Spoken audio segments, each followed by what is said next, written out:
We've got a lot to get to from everything that you have felt over the last, I don't even know how many hours it's been. 20 hours, 16 hours, whatever it's been. Since the game and the final whistle went off at 11:30 last night. And the parties rolled into the morning, into the next day. We're getting to all of that right here on The Fan. We want to hear from you guys. Where were you? Who were you with? Who do you wish you were with? Who do you wish you could have shared this moment with? What was the party like where you were? 888-808-1019, the number to call as always. And last night was not just a moment for this time in New York City, and not just a moment for this specific Knicks team, but this is a moment for so many people, whether it is, the guys on the 90s Knicks, players who played here for a long time that did not have the moments that they wish they had. Guys we love, Patrick, Starks, Bernard King, Carmelo Anthony, David Lee, for me, Jamal Crawford, guys like that, Allen Houston, whoever it is, moments for them. For people who left the city because they couldn't afford to stay here anymore. For those who fight every day, tooth and nail, just to live in this expensive city because they love it so much. For those that may have moved a long time ago but never lost their love for the Knicks. For the family members that aren't with us. For the people that may have moved away, that you called last night, the first person you called last night. The one thing that's never changed. Slices of pizza have gone up. The price of the MTA has gone up. Going to a Knicks game has gone up. But the one thing that hasn't changed is our love for the New York Knicks. Our pride in this city. And last night was a special moment.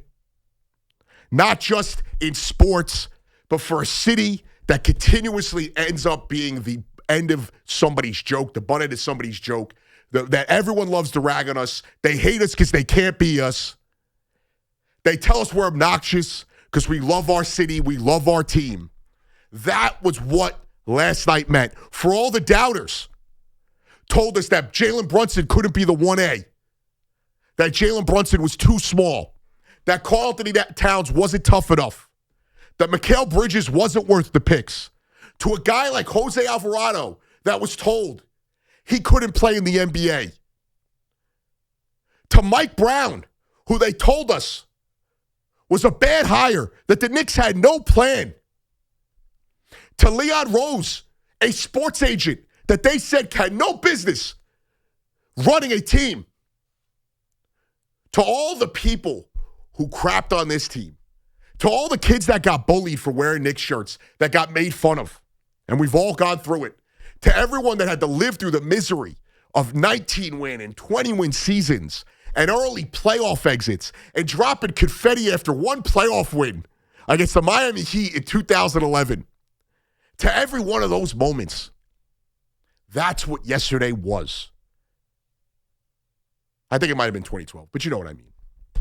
That moment was so much more.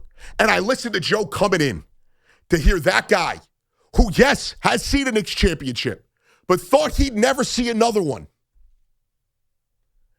To listen to the fans that are like me, that are in their 30s, in their 40s, that have never seen a Knicks championship. To the young kids that get to experience the stress, but the joy of being a Knicks fan. Yesterday was magical. And I know there's always bozos in the celebration, but after me and Tommy did the show at the end of the show, well, Tommy coming in late as the game ended and doing his thing, but when I left at 12, after a couple of bottles of champagne were popped, even in this area, which is pretty dead on the weekends, we live in a more business area, not the most residential area in the city.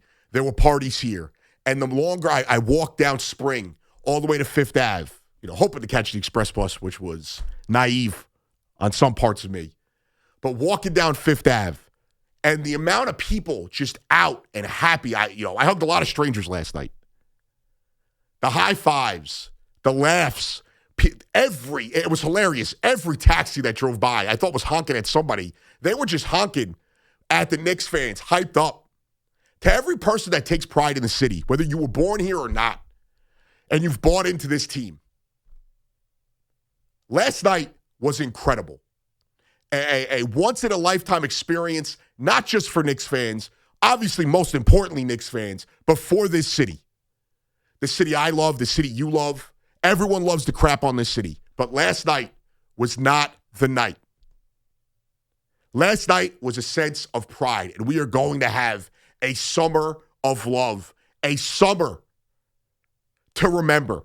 Kick it off Thursday with a beautiful parade down the Canyons of Heroes to celebrate this team. And it's not just about them. They got the job done, but there is so much more we are celebrating. To all the guys who weren't able to get the job done, to all the guys that we fell in love with, some great, some just, they were our guys.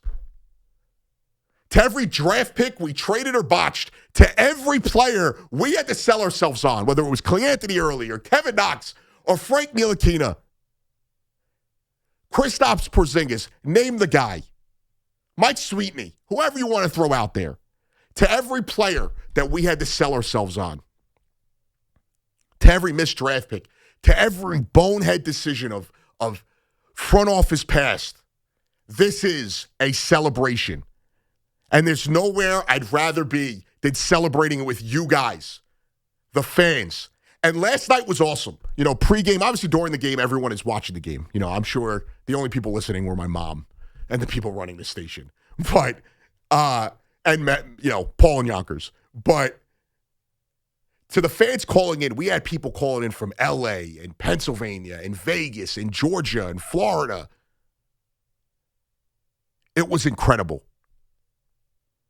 And just to experience this in New York, where I've never seen any of the teams I root for in New York win something, and for it to be the one team that unites all of us, was a really special moment. And when you look at the stories on this team, when you go up and down the roster and the coaching staff, starting with the star himself, the finals MVP, our guy, no one will ever be able to tell us anything ever again about Jalen Brunson. Because not only has he done this consistently, he then does it in the biggest moment, in the biggest quarter, in the biggest minutes of an NBA season. A game-clinching fourth quarter. I think he had 30 points. Tommy Breer put out the stat earlier. Let me get it for you. But it was 29 points in the second half. The most scored in the second half of any NBA Finals game played in the NBA's modern era. Doing that in a Finals clinching win. 53 years in the making. And that guy was told to not be better than a plethora of players across the league. Too small. And then when you look at his running mates, Karl Anthony Towns, too soft, too zesty, as some of you like to say, not as good as Embiid. Jimmy Butler told us he didn't have a championship caliber mentality. Where's Jimmy's ring? Where was Jimmy this postseason? All Jimmy Butler's known for is performative BS and being the easiest title opponent for Western Conference teams. Karl Anthony Towns goes out there. Another one of these local kids growing up in Central Jersey, getting the job done, dealing with so much off the court, as people tell you he's soft, not mentally strong, and that the family members he loses, and the things he's gone through over the last 6 years. And he's up there. And I know last night was not the greatest performance, and there was a lot of calls against him, and most of them were fouls. But to be a part of major moments in this postseason run, and Mikal Bridges, who last night, for most of the game, obviously going into the fourth quarter, he didn't do much scoring, and he does miss a big free throw, but prior to that fourth quarter, he was the only guy besides Brunson actually doing anything offensively. And all the contributions he gave us in this postseason, last postseason, and to just hear about those stupid picks over and over again. Nets fans, are you happy with your picks? Let me ask you, are you loving those picks right now? They haven't crossed my mind once. Well, I guess until we had this conversation. Josh Hart bouncing around multiple teams. A guy who we thought was A fun pickup when they picked him up. All right, we get Brunson's friend. He's a grinder. And just, he captivates the city. And he's the guy, he is what I'm guessing Knicks fans of the 90s felt about Starks and Oakley and Mason, that guy that does all the dirty work. Last year, he's bloodied against the Celtics. And he couldn't find a home, and he finds a home in New York. OG Anunoby, which myself included, Knicks fans did not love the trade. Some of us did. I questioned it at times. Giving up RJ Barrett, giving up IQ. And now it's highway robbery as he looks to be one of the best two-way guys in the entire sport. And then you think about every other storyline, no matter how small. Mitchell Robinson being here for terrible season after terrible season. He was drafted the same year as Kevin Knox. And he comes out and comes up with the biggest play outside of Brunson's offensive heroics in that fourth quarter, getting that offensive rebound with a broken hand or, a hand recovering from surgery after breaking it. And him finally getting to see the fruits of his labor. That is something to love. Jose Alvarado, a Brooklyn kid, played at Christ the King. Undrafted, too tiny. And he plays critical moments in an NBA Finals to help clinch that Game 4. His impact cannot go unnoticed. A kid from Brooklyn, the day before the Puerto Rican Day Parade. I was hoping they flew him back in a private jet just so he could be in the parade to celebrate in the city. And Mike Brown, a guy that I had to fight with Knicks fans about because all it was how could we fire Tibbs? How could we do this? The Knicks have no plan. Leon Rose has lost it. They've missed their window. Everything that was told about Mike Brown, he's not good enough, even though he had the same resume, if not better than Tom Thibodeau. Mike Brown does everything, pushes every button, makes every adjustment, every change to get this team over the top, to become NBA champions. And it's not about being right or wrong today. That is not my point. We all had our doubts. We all had our confidences at times. Today, we're just loving this team and this city. It is not about being right or wrong, but the stories that will live a lifetime, that will live in immortality with this team are so incredible. And a small one for me, Rick Brunson. All of you were convinced Rick Brunson was a snake. Rick Brunson was only there because of his kid. And Rick Brunson, one of the better coaches on the staff, maybe with pivotal moments that he'll never get credit for, telling his son to pass the ball, making sure in Game 4 against the Hawks, or Game 1, my apologies, Game 1 against the Hawks, to let Karl-Anthony Towns shoot that technical foul after C.J. McCollum kicked Brunson in the no-no spot. Just so Towns could get a bucket and start getting going and visualize the ball going through the hoop. Or him yelling at his son in Game 3 and them getting into it, a healthy argument. And his son changing the style of play for the rest of the postseason. Every story, incredible. Leon Rose coming here just as a CAA agent. Just somebody with ties to these guys and building a roster like we have not seen built before. He did not tank. He did not go superstar hunting at first. Yes, we did bring in Towns, but we did that by giving up. Yes, we loved Julius. We loved Dante. But by giving up minimal to get a star that he thought was going to put them over the top. He traded those picks to go and get Mikal Bridges. He made the decisions to get Josh Hart and to go and get OG, Alvarado, whoever it is. There's not much I really could get on the guy for in his tenure outside of, two moves I did love. So shows how much I know in Evan Fournier and Kemba Walker. But a guy that was said to not have the experience or the capability to build this roster, to build a championship caliber team, to bring a title to New York. And obviously Worldwide West, all those guys that went along for the ride. But this is the moment We get to celebrate all of that. And an owner who sometimes to his own fault, a lot of times to his own fault, a guy we never thought we would win with, able to let the basketball people do their job, to really look out for the fans. And, in this one aspect is that the guy who raised a title for the New York Knicks 53 years after their biggest moment. Finally, 53 years. The drought is over. There is so much, and we'll get into it all throughout the show. Whether it is, the team or the front office or the staff or the fans. The amount of stories I heard over social media yesterday, those people who are missing loved ones that could not see this, to the people who shared this moment with their children, the people who shared this moment with their newly born babies, the infants in the hospital room, in the delivery room. This is a moment we're all going to look back on. I hear it from my cousins about the 96 World Series with the Yankees. I hear it from my dad, my mom, my grandparents when they were still here.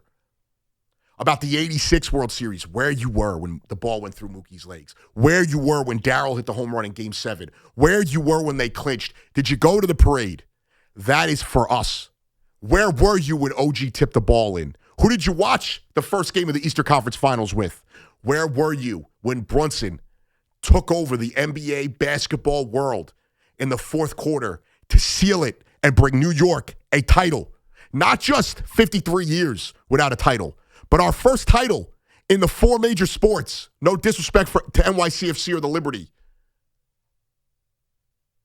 But in the 4 major sports, our first title since the Giants won that second Super Bowl against the Patriots.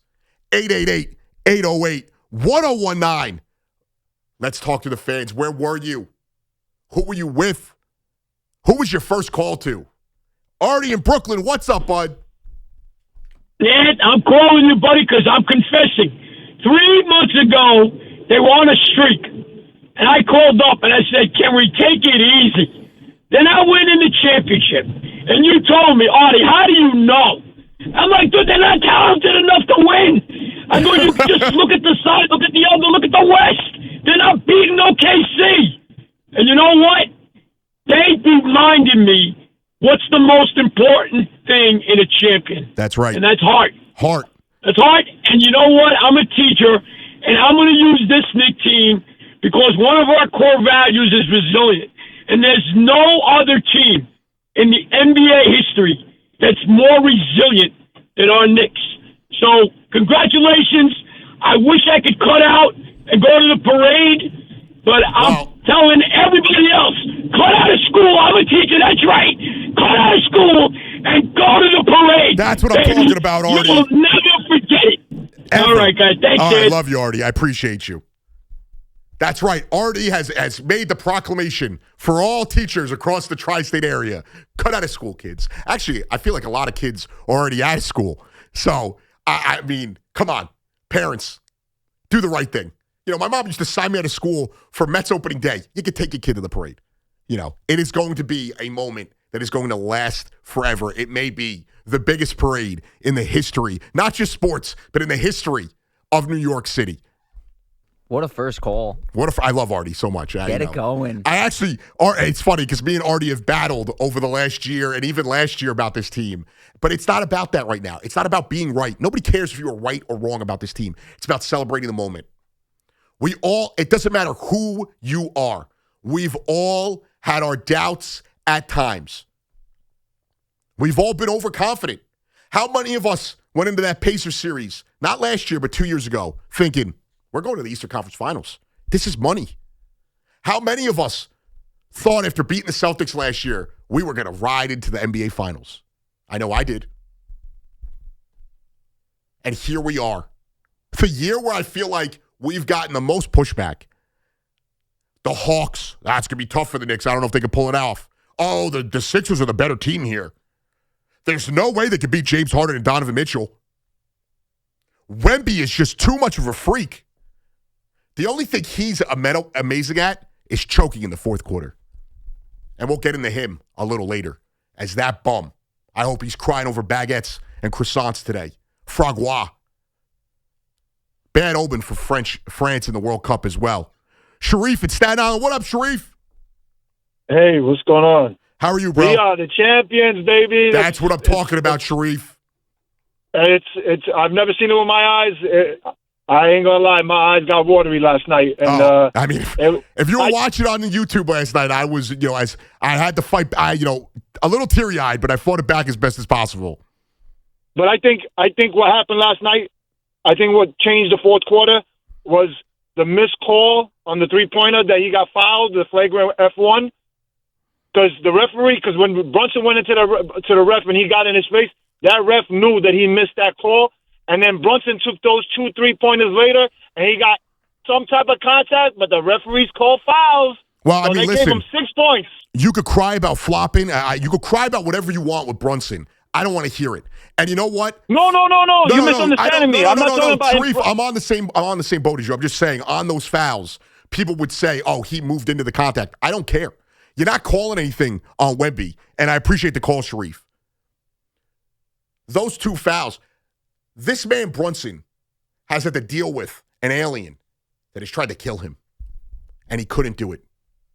He tried to take out Jose Alvarado. He tried to take out Josh Hart. He couldn't do it. He tried to take out OG Anunoby. He had this given to him on a silver platter, and he couldn't do it. And he refuses to shake people's hands. We don't want to shake your hand. Embarrassing. And the NBA, I can tell you this much. I'm glad we are not spending the next, 4 days, 3 days until Tuesday, 8:30, arguing about if Wemby should have been suspended or not. Because we all know why they didn't call it. They didn't call it because they were afraid they would have to suspend him for Game 6. I wouldn't have cared. Retroactively taking them off. But we don't have to worry about that right now. The Knicks are champions of the NBA. And we'll obviously dive into the game itself and everything that changed and the momentum swings and how poorly the Knicks shot last night. 36% from the field. Not Brunson. Ken in New Jersey. What's up, Ken? How you doing? I'm good, man. How are you? I'll tell you what, I'm very emotional. My dad and I listened to the game on the radio in '73. It wasn't on TV, and he's no longer here to see him win it this time. And it's just an incredible experience. That's right. Let it go, man. It's okay. So, I'm a big Rangers fan, and it reminds me of that batter, Now I Can Die in Peace. Mm-hmm. Same thing. And what a win. And what a win, Ken.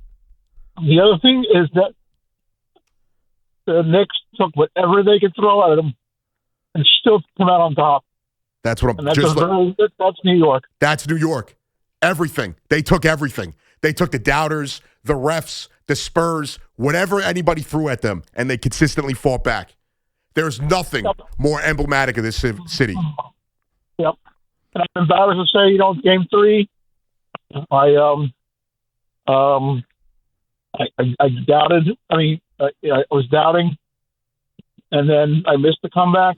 But because I hate getting my hopes up and then getting trashed. As a Yankee fan, a Giants fan, a Rangers fan, a Knicks fan, and boy, this is vindication, and it's and I wish my dad was alive to see it. But Ken, that's beautiful, man. A lot of people went through that. I love you, brother.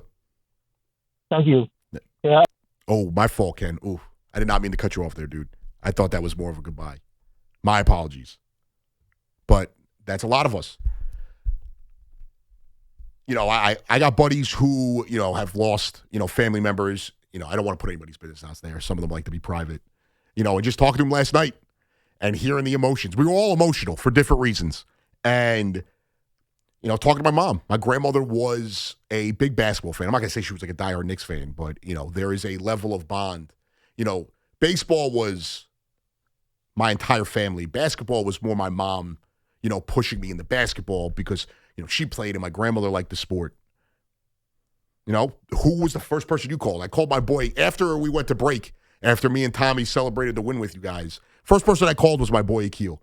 You know, I met him in college, and he's, Queens kid, lifelong Knicks fan just like myself. And we sat there together and just laughed so many times at how bad this team was. In college, he was crying over Melo coming back on Easter Sunday. That was the pinnacle of our Knicks fandom. But that was the first person. There's a lot of people I texted, after I left here that I was call after call after call. And it's funny, you grow up, especially at my age, there wasn't always a ton of Knicks fans around. They weren't the popular team to like. It was easy to root for other people. The amount of calls I got from people who weren't Knicks fans. A lot of my friends, college buddies, family members that don't live in the city or are not basketball fans, calling them like I was on the team. It's a special moment. To the fans, that generation after generation after generation of Knicks fans.